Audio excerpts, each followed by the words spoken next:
Conversations for yet another exciting episode.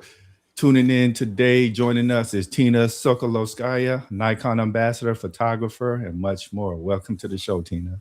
Hi, thank you so much. Thank you for having me. Yeah, absolutely. We appreciate you coming on tonight. Of course. Absolute pleasure. So yeah, Tina, I see in the background you shot for Vogue magazine, Nikon Ambassador. So you've kind of perfected your craft. So can you tell us a little bit about how you got into photography and how did you get so good? I believe that my main goals ahead of me, and of course, I'm happy where I'm at. And but this path as an artist, it never stops, and there's always I can hope that I will be better tomorrow than I was yesterday. But my journey as a photographer started a long time ago when I was 5. Basically, I picked up the camera in a small town in Ukraine, and since then I basically always held the camera in my hands. It was just like the different cameras was changing. The cities, the countries was changing, but the fact that I was always with camera never changed. Wow. Oh wow! So can you walk us through a little bit about your camera progression? Like for example, I started with a Sony and eventually graduated Yeah, to a Nikon like you. I've always used Nikon since basically like day one. So my first one was D70. Yeah. And then I was like, D90, D200, 300, 700, 600 was like different, like I was just progressing over time. And I think in 2022 or 3, Nikon has contacted me and offered to be Nikon creator and switch to Nikon Z8 to switch from DSLR to mirrorless systems. And I was, of course, like very happy and honored to make this change. And that's how I switched to mirrorless. And now I do have different ones. I do have Nikon Z8. This is my primary camera, and then I use Z6 III, Z5 II. Just like depends on my assignment, like what I shoot. I just think like and decide which camera I'm gonna take. What about Nikon really stood out to you? Like for me, I just really like the vibrant colors and sharpness. Like it just appealed to me overall more than other cameras I've seen. Yeah, for me, I think the most important is how easy to use. Like when you hold your neck in the camera, it's never like, oh, where do I press, what do I do? It's like it's super clear, Yeah. like one Yeah. finger change the aperture, one finger here change oh my god, the shutter. And just like I can do this like basically with my eyes closed. With other cameras, it's always like, oh my god, where do I press, what do I do? So for me, I think this is the most one of the most important things, because I do shoot very fast and I do move very fast. So it's very, very important for me to feel comfortable with the camera in my hands. And of course, yes, I do love colors, and I do love sharpness, especially in the latest cameras. I think it's amazing. And of course, like lenses, I would say prime lenses are amazing. Especially, I do love 135 Plena. It's one of my most favorite lenses I've ever had. Awesome. Like there's so many different areas of photography. Which ones do you focus on? Um, I focus on fashion. I would say it's not, like it's very broad, like what you can Right. call fashion, right? Um, and I would say just I focus just in general on beauty presence, showing the beauty of people, portrait photography, fashion photography, editorial photography, just everything that portray people in the beautiful way. Oh, awesome. Brian, did you have a question? Oh, I was just going to say, to take it back just for our listeners, to the beginning, what got you into photography? How did you begin? And, kind of what have you been doing recently? Yeah, I just, I was a little girl and I just happened, somehow I ended up with the camera in my hands and I was very curious how it works. And back then, I didn't have like much to work with. It was mostly nature and cats and stray dogs on the street. And then later, I think around like I was maybe in eighth grade or something, I started to take pictures of my friends from school, and I kind of like developed, I discovered a person as a subject, and that instantly fascinated me, and I just realized that I kind of want to dig into more and explore this more. And back then I was like, no internet, like no, literally like no YouTube, no, like nothing was there. Yeah, So it was only books and your imagination, which I really love. And I kind of low key very happy that I started, like I was born earlier before, Mhm.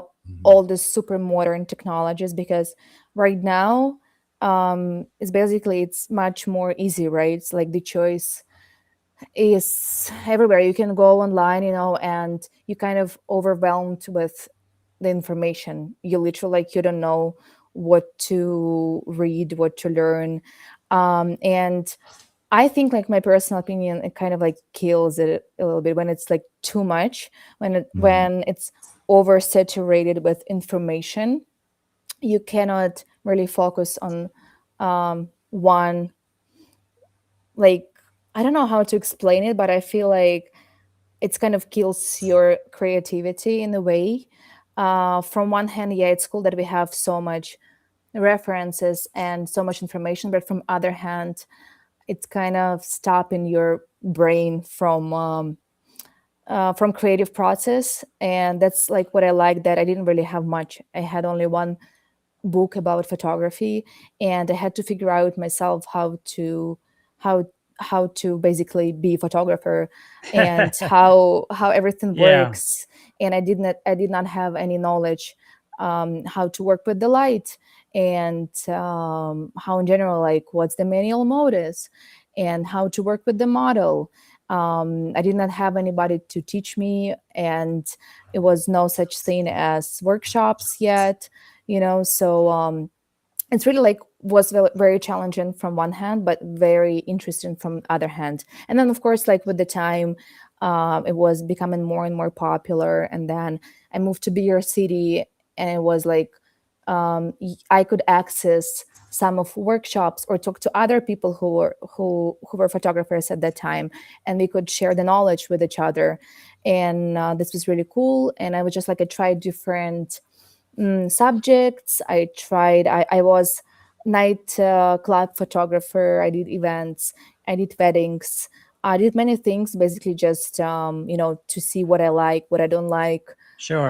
to develop my own style. Of course, like also to make some money, because I was a student, and it was very important. And then I realized that I feel like I like most to work with the personal subject in more like intimate setting, rather than to cover events or the weddings. So I was kind of just like working towards that direction. And then I moved again and again. I moved out of Ukraine in 2014, and I moved to Dubai. Mhm. And Wow. for a couple of years, I was there, and I really was enjoying there, working, living. And then after I just moved here, so we're like in New York, I'm 8 years, Mhm. and I love it. It's my home, and that's where I created team, and I have a company, 917 Agency, and we take care of full scale production for the brands, the magazines, companies, um, it's very kind of broad, but not really, and we do like a lot of different things, videos, photos, CGI, just like whatever clients need in terms of production.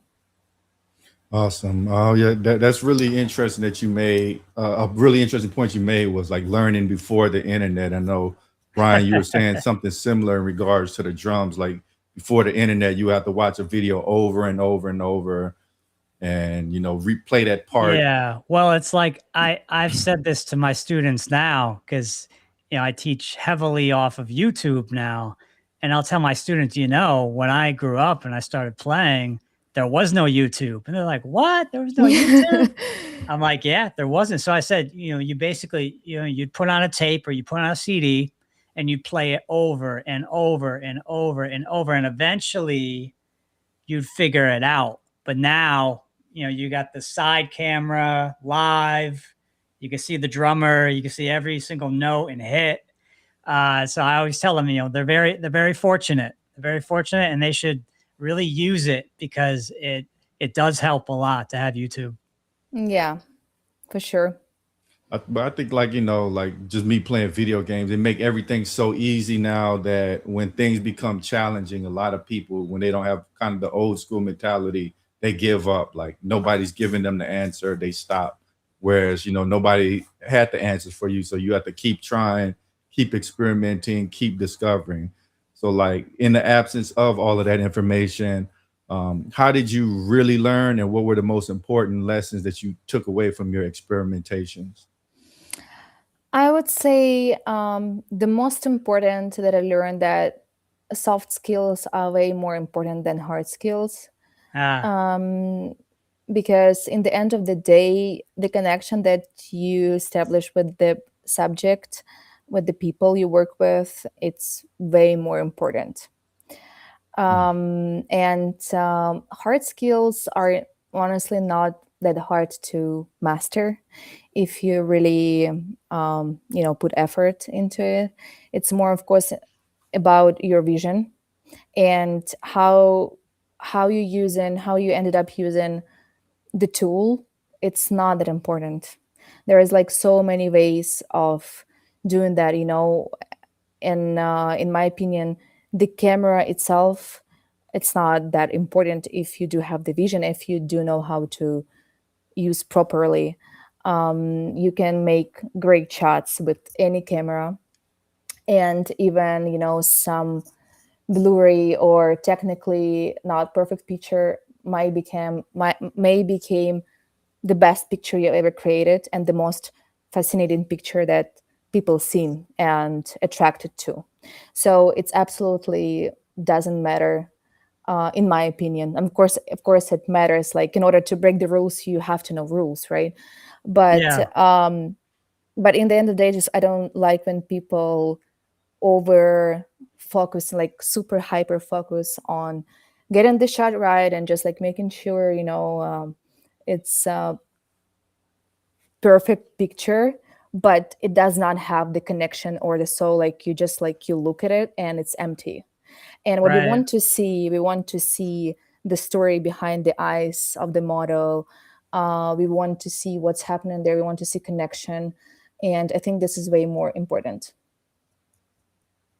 Well, that's a great point. So, like in terms of really forming that connection with the model and making sure that's conveyed in your shot, is there anything like specifically you have to do, or is it just kind of going into with the feeling of the moment? I think it's natural, and it's something you're born with, and then you can master. um Yeah. it's all Yeah. about if you can feel other person, if you have emotional intelligence, if you can make other person comfortable in front of you, because like you can think that you're making them comfortable but they're still gonna be uncomfortable. So I think just like be more aware of what's going on, learn, read more psychology. This is like super super important to be socialized properly. Do you think the arts, you either have it or you don't, you're born with it and then you can cultivate it and develop it, but you sort of have to have that spark to do creative work? Of course, yes, yes. I mean, I do know a lot of examples where photographer who didn't have like what wasn't born with natural talent, but they developed really good skill and they know how to monetize it. So they very commercially successful artists, right? But also like I know people who were born with amazing talent and they maybe not commercialize as much their talent, but you can clearly tell when you look at those pictures, it's like magic, you know. Oh, wow. So I think that both are um, valid to exist. It's just like it's two different things. So it's I think it's important when you're born, you just like have to be honest with yourself, which one is you, or maybe you know you have the talent and you know how to monetize it. So it's so many different variations to it, and I'm struggling. Like I'm trying to um, teach myself how to monetize more. Mm. I think this is like part of my Eastern European, you know, the way we were raised. Because I remember in the childhood we were raised like, oh, don't show off too much, Yes. don't show people that you know you're talented, like be humble, be like you Mm. know, Yeah, yeah. yeah, don't show too much, don't be special. That's like how I learned. So I'm still struggling and fighting with myself to actually show So people that I know and what I can do. you're trying to kind of break out of that at this point? Yeah, yeah, Yeah. and I think it's so hard, man. It's like for the end of my life. I hope I hope not, but it's kind of like I'm 34 and I still feel I'm struggling with this. Yeah, I mean, it's I was kind of raised the same way. I don't like a whole bunch of attention, but online you have to kind of overdo things to get attention. People don't like, humble online. That's not really what catches their eye. You almost have to be like, I'm the Yeah. world's best photographer or something, and it doesn't feel good. But Yeah, I can't. The moment like you're saying this, and I feel cringe in my in my Yeah. body. I can't, but I understand. And I saw the video recently also where some mentors saying like, if you're afraid that you're showing off too much on social media, uh, you you haven't even really started. So that's like I think it's all in our heads, and it's the battle that we have to face.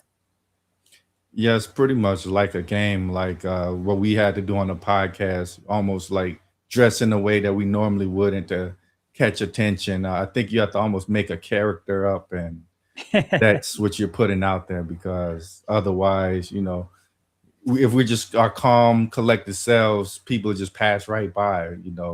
Online, it's Just all keep about contrast. scrolling by. Yeah. So, like in terms of monetization, how were you able to turn this passion, this art, into something that actually made money and enough to sustain yourself, especially in an expensive place like New York? Yeah. Well, I had no choice because I come from poor family, you know, in Ukraine, and I moved here alone, so I didn't have anybody to rely on. So I just like I had to. And of course, first I was focusing more on maybe not always the things that I wanted to do, but the things that were like paying my bills. And as I was growing, now I have the privilege, you know, to choose more what I want to do over than I have to do. But it's still like not ideal, of course, because yeah, it is like very competitive industry, and competitive city as well. But unfortunately, I do love New York City a lot, so I put up with all the you know challenges, and I don't know for how long I want to be here, but as for now, I do really see myself here, and I do see myself building my business here. So just like, you have to like, I don't really give myself an option not to do it. Yeah, I mean, New York's great. I'm out in Long Island, but I used to live in Queens, Rockaway Beach, so I can really appreciate, Queens, Brooklyn, Manhattan. Just all of New York City has some really cool vibes and different energy about it. And I've traveled a lot with bands when I was younger, and New York and New York and LA really stuck out to me as, I don't know if you ever spent any time on the West Coast, but those two cities really stuck out to me as, okay, this is something different. Yeah, definitely. Yeah, there's a lot of amazing cities. What do you think about something like Tokyo or I other love than? Tokyo. Hmm. I've been there last year, and I was amazed by people people's culture, politeness, kindness, and also how clean streets are. Yeah, it's crazy. It's like I forgot how clean it can be, because in Dubai it's also very, very clean. And first, when I moved here, I was shocked, that it was like so, like such a huge difference. Of course, like when you leave, you're not really, you kind of like tolerate and adjust into it. But like when you actually go to the places that um different, like you can tell this difference. And I do love to travel a lot. For me, it's very, very important. It's like in my top three things that I have to do to feel alive. And every year I'm trying to visit like 2 3 places, new places. Wow. Yeah, so like last year Japan was one of these places, and I want to come back to different parts of Japan, because I went during summer and it was really, really hot, so I couldn't really like travel between cities. But Okay. yeah, it was amazing. I also went to Nikon Museum, which was cool. Mm. Oh, wow. Oh, wow. Yeah. Yeah, because they have headquarters in Tokyo. Yeah, Have they are. you ever been to Germany, like Berlin? Yes, What do you think? yes. What do you think of Berlin?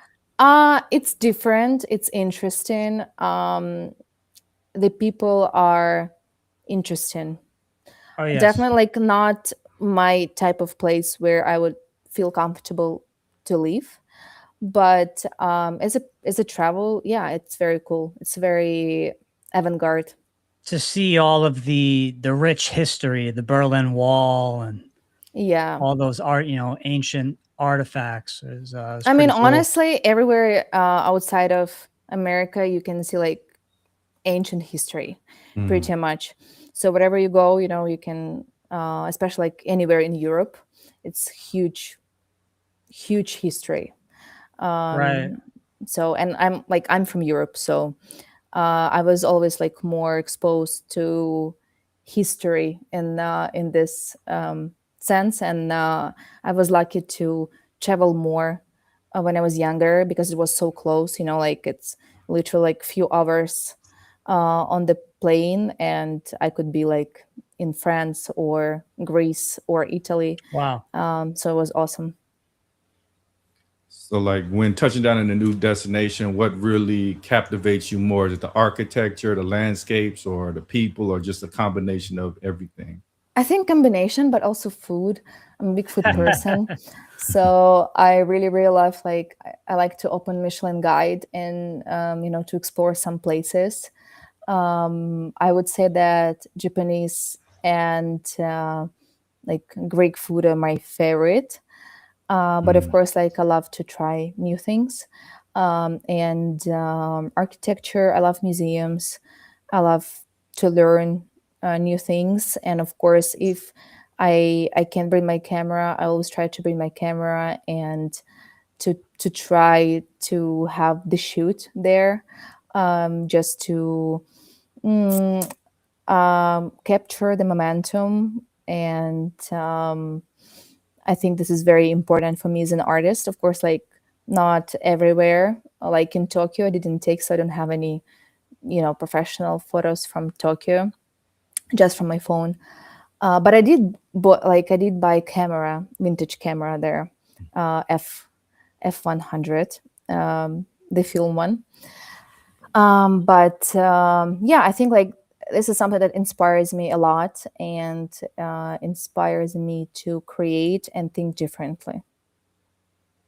Awesome. Greek food is definitely amazing. And so you must have visited Santorini, Greece. I mean, Oh, beautiful. Santorini, I used to Mhm. go like every year for work, like for 5 years, and then I got tired of it. Okay. So I went to different places to explore.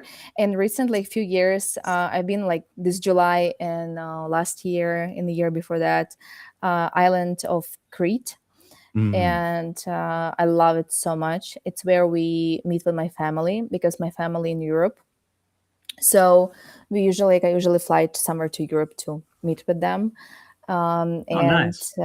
Greece is my usually like my primarily choice. And Athens, it's so amazing. If you scroll down my page, I did a shoot in Athens with Acropolis in the background, and this was just like, I think, one of the best shots I've taken. What would you say is the biggest difference between Europe and the US? I think history more like people in Europe focusing more on quality of life, on the food, quality of food, health. They not prioritizing hustling and making money that much. Um, in America, people are more, focused on making money Yeah. and making business. And I think like I'm trying to balance it Mhm. because I am from Europe. So of course, like the concept of slow living is in my DNA. But at the same time, I do love to hustle. I do love working. Um, it's something that even like if I would be super rich, I would still be doing what I'm doing right now. Yeah.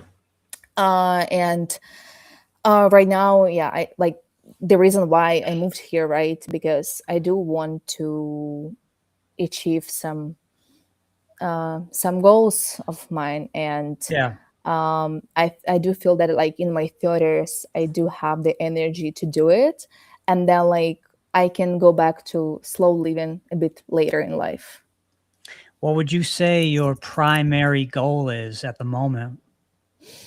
I would say to feel more financially secure and stable, Mhm. like American level, not European level, like American level. I do want to create as the first woman in my bloodline that moved to different country. I feel it's very important for me to create this stable base for my future generations because literally like I have no one to do this except of me. So I would say that this goal is very important to me. But again, like I cannot do anything that I don't enjoy. So I'm trying to make this kind of like, make this goal happen while doing what I'm enjoying. Yeah, It's When I hard. was in I was gonna say, when I was in Europe, I asked someone, I said, "Okay, so what's the biggest difference between a European and an American?" And this one guy said, "Well, that's simple. An American will ask you, 'What do you do?' A European will ask you, 'Who are you?'" Yeah. And I was just kind of taken back by that. I said, "Wow, it's a really good point. It's a, perspective switch." Yeah, which is like both good, to be honest. Um, it just, as long as you have both in you and you don't over, like hyper focus on on some like Mhm. on one thing, why not?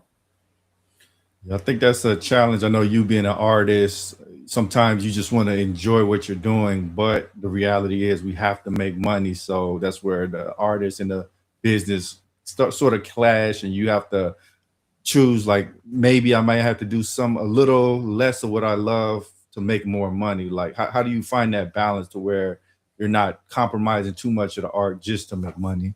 I mean, sometimes you have to compromise.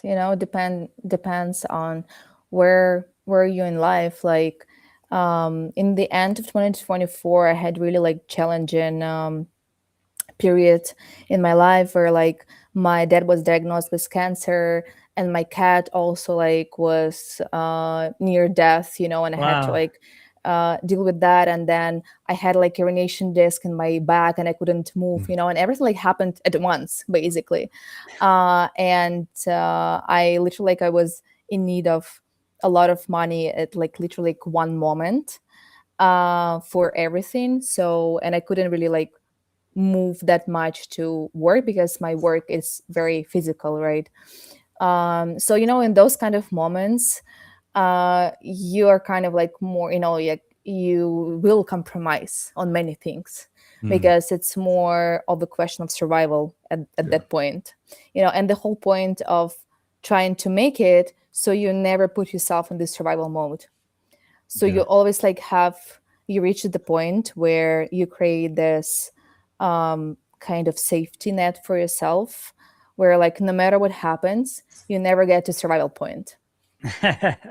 But So as a so person that's the who goal. That's yeah, the goal pretty much. but Yeah. but the person who lost their home due to war, it's kind of hard for me because I was very very long time in survival mode, Mm. like and while like other people had already some base like home or parents or something else, I did not have. So for me, of course, like to move from that survival point to something else, it's a bit more difficult than maybe to other people. And that's okay, it's life. But in the end of the day, we're all trying to make our life better.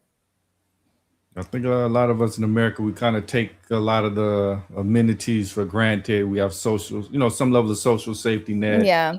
We're not a war, a nation that's constantly at war we're at war overseas, but not on our Not at domestic home. Yeah. soil. Yeah, right. Yeah, definitely. So yeah, I know that survival mentality that's probably taking you to a lot of places that normally people wouldn't have been just because you've had to face the tough times and overcome. So like, Yeah, and from one hand it's blessing, and from other hand it's curse, because it will take you places and it will push you to your limits. But from other hand, it's like it's exhaust your mental health so much. It exhausts you in general like so much, and it's so hard to move away from that state and kind of let yourself to live normally, because once your brain goes into this mode, it's so hard um, to leave that mode, believe it or not. Right. yeah, I definitely agree because like I just feel like especially in America we just work, work, work, work, work. You get off one job, then you got to make more money. So you're driving DoorDash or doing a podcast. Yeah, and it's never enough, right? And never enough. And the world is not helping, right? Like the inflation and the stuff. And I was just like talking yesterday to my friend about it, because I also realized that it's in my DNA and like her DNA, because our parents were raised in Soviet Union, right? And all like previous generations, they were all like had to face some kind of stress or survival mode. It was either revolution and people lost everything. It was always either war, or then again like Soviet Union fall apart and people lost everything because everything like just became zero. And then again, like now my parents lost their home, their only home. Yeah. It's literally Wow. got like destroyed by bomb. So, and I was like, it's literally like never, like I cannot recall anyone in my past generations that had peaceful life.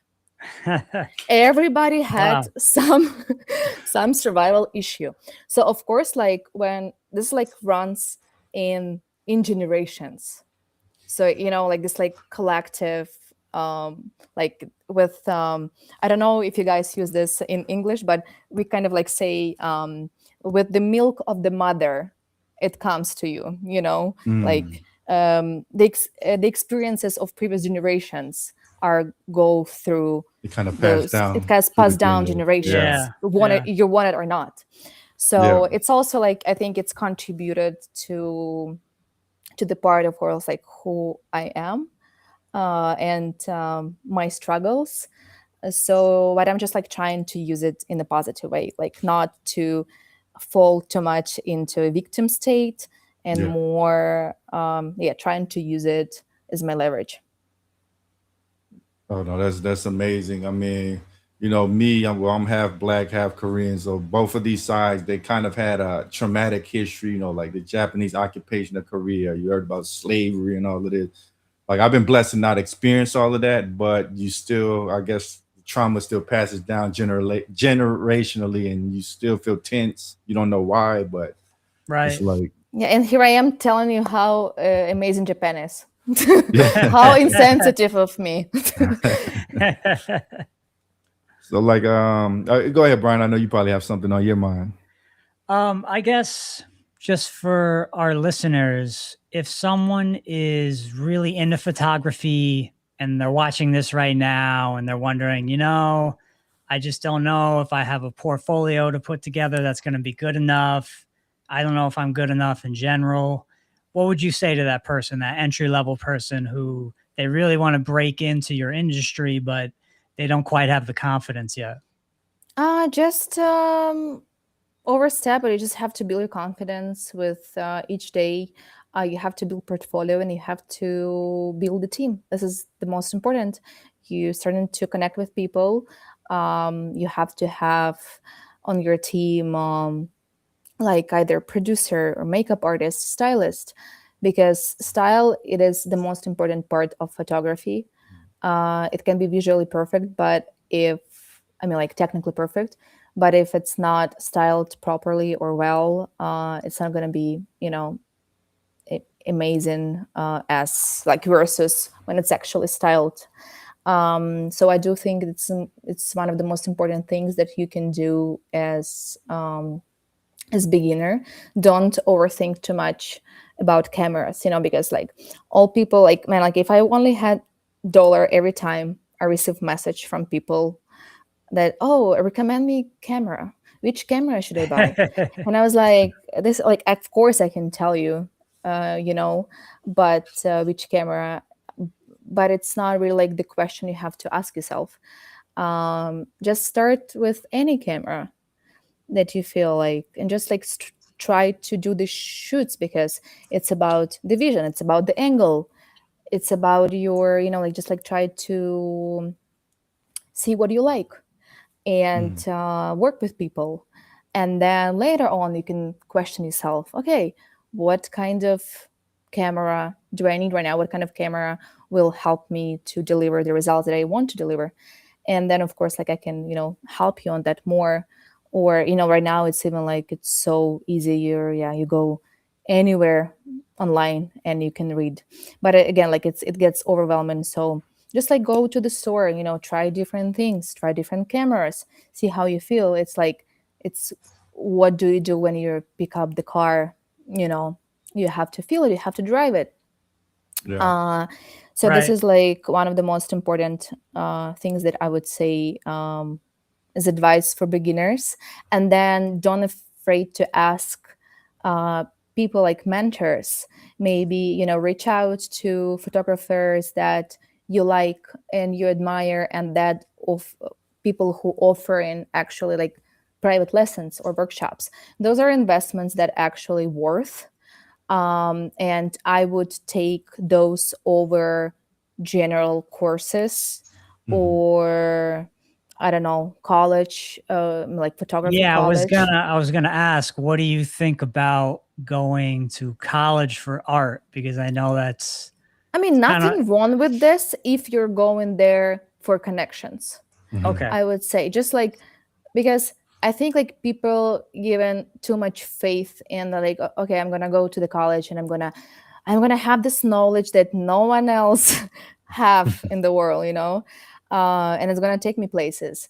I don't think that, because honestly, like, the most amazing artists of our, and not only our previous generations, are like, they didn't go to the college, and I also never went to photography college.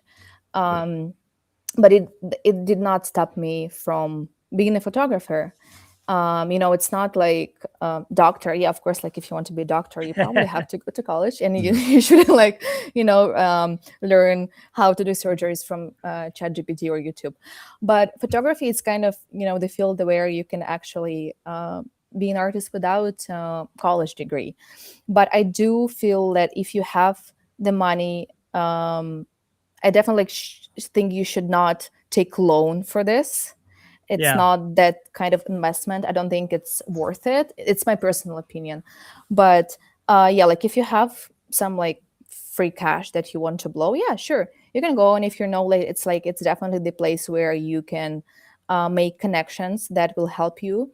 Yeah, because, like, I know, some people go study law in Ivy League just for connections, because they know that the people gonna leave the door of those universities. They gonna, one day they're gonna become somebody. Yeah. And of course, like, it's nice to know them, like, when they were in college, and to have these connections. So yeah, but overall, I do think that it's more worth of investment to take personal classes from the particular person that you like. It's like his style or her style. You like what they're doing, and you want to know how they're doing this, what they thinking. This is, like, I think, the gold, and something that you should not save money on, because Yeah. this is, like, gonna, because, like, people, in the end of the day, like, I spent almost, what, like, 25 years of learning things. Yeah. So you can come to me, and you can buy my 25 years, what I learned of 25 years. You can buy, I can tell you. And this is the most important knowledge. It's not just like some general knowledge, like, yeah, which camera.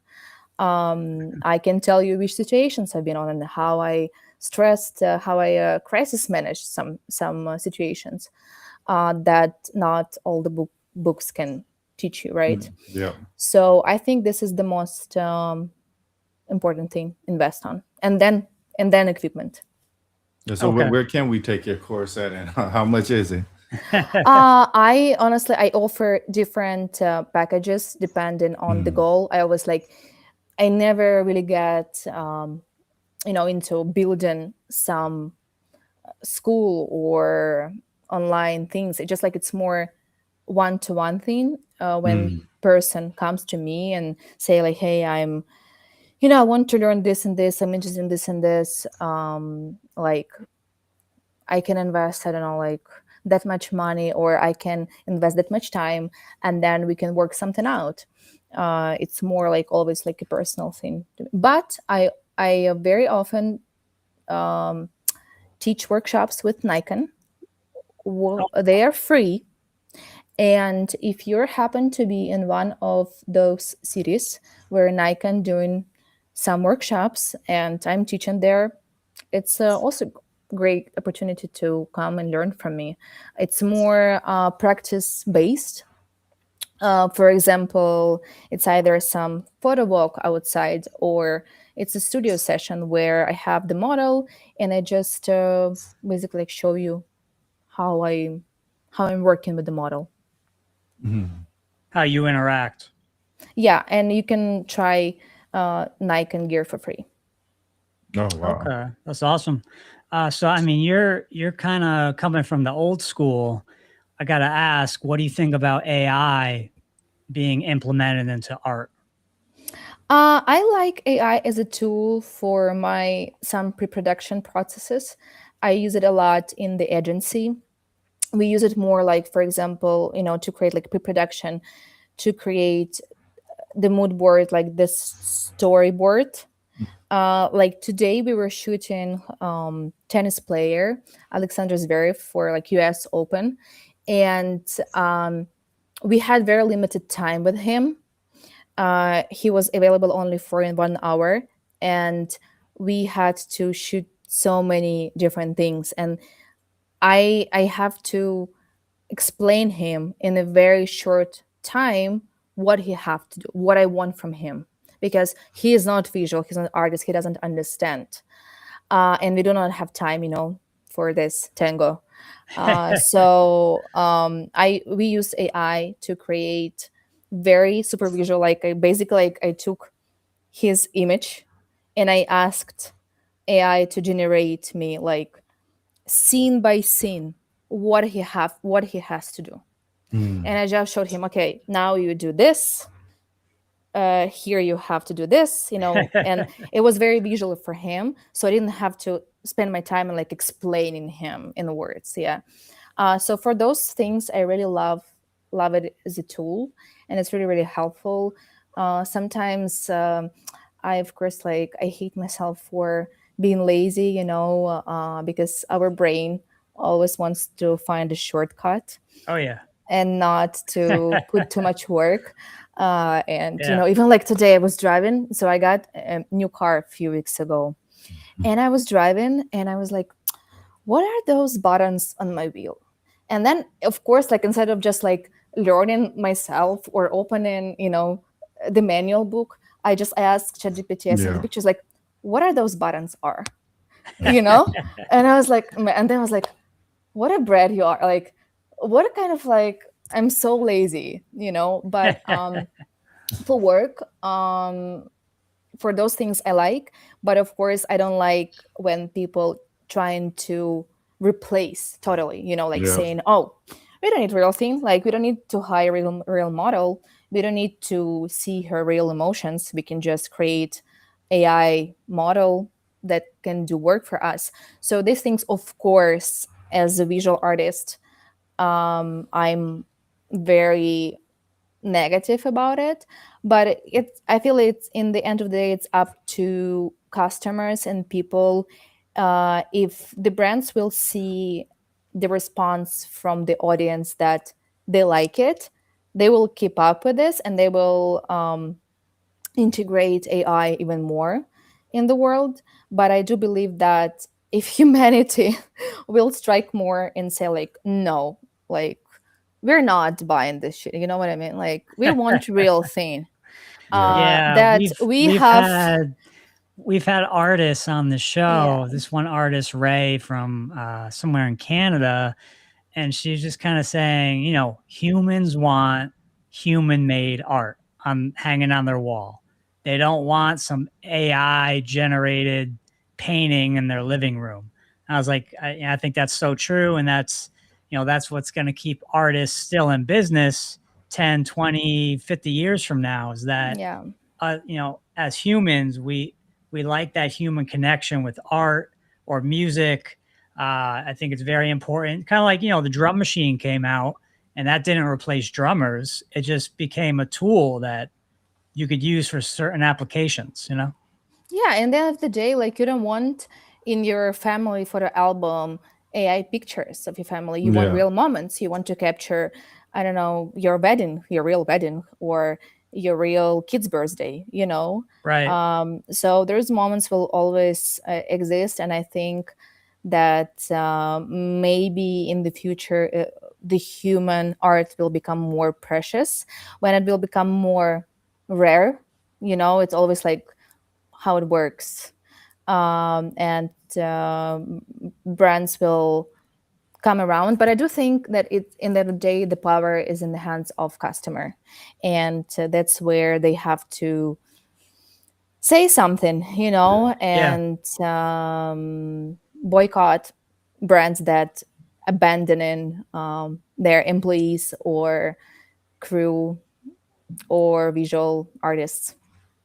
Exactly. I mean, that's pretty much a recurring theme amongst all kinds of high level professionals we talk to. I mean, even myself as a programmer, AI is not a replacement. It's an assistant. Like it's just a tool to Yeah. help somebody who knows what they're doing do things faster, or maybe help them storyboard or scaffold something. It's not something you go get it and it just does the job of a photographer or a programmer. Like it doesn't really work like that. And a lot of companies are actually hiring back the people they fired because it Yeah. isn't quite the replacement they thought. Yeah, it's very sad, but I think it will balance itself. I have the hope. Exactly. Like, where do you see what do you see as the future of photography? Any emerging trends, or do you kind of see it staying like as it is? I don't know. I'm not really. I don't really like to fall into trends too Mm, much. Um, but of course, I'm trying to keep up and see it, and it's normal because when you look back into history, you're like, oh, this was this era, and this was this era, and it's Right. kind of cool, and it's cool to come back and revisit those eras. And even like right now, I kind of do see the trend for film photography. I also fall for it. I got like the film camera in Tokyo, right? um so that's kind of like cool. We'll see how long it's gonna be there. But yeah, I'm just like trying not to obsess over mm. much. Just kind of going with the flow, so to Yeah, speak. kind of, yeah. Because like, yeah, and then at the end of the day, I do not have too much of free time to follow the trends. It's still like more commercial work, and 90% of the work I'm doing, it's what my client wants. Mm. It's like following with the guidelines and brand policies. Awesome. Yeah, for my final question, and Brian, you can ask your final question. Just my final question is like, okay, let's just say you've made all the money that you wanted to make and you don't have to worry about money. What exactly would you be doing? What kind of photography would you be focused on? How would you be living your life? I would definitely do more of mentoring and teaching. I do believe in passing on knowledge, maybe creating some foundation Mm, for I kind of already have registered some foundation, but I haven't like get like too much free time into working on it. But I do believe a lot in helping people and serving people, trying to make someone's life better if I can, especially help immigrant women because I am one. And this is something like very personal to me. But I definitely would still shoot. It just like my ideal future where I got commissioned to do some, I don't know, cool, amazing visual project with cool people or cool story, and focus more on quality over quantity. Right. And yeah, just like don't worry too much about tomorrow. awesome. Yeah, for my final question, I like to ask this to our guests from time to time. If you were able to enter a time machine right now and go back to, when you were just getting into high school, say 13, 14, 15 years old, what piece of advice would you tell your then 13, 14-year-old self about the industry that you're in? Don't go to this party, don't follow this person home. What would the main advice be? Oh man, that's so many. First, buy Bitcoin Yeah, when it's exactly. Buy when Bitcoin. it's and I never did crypto. I really truly like have like zero experience. I never did, but I remember it was 2014 and my friend got to it and he was actually trying to pursue me, like push me into buying some. And it was like, like literally like nothing.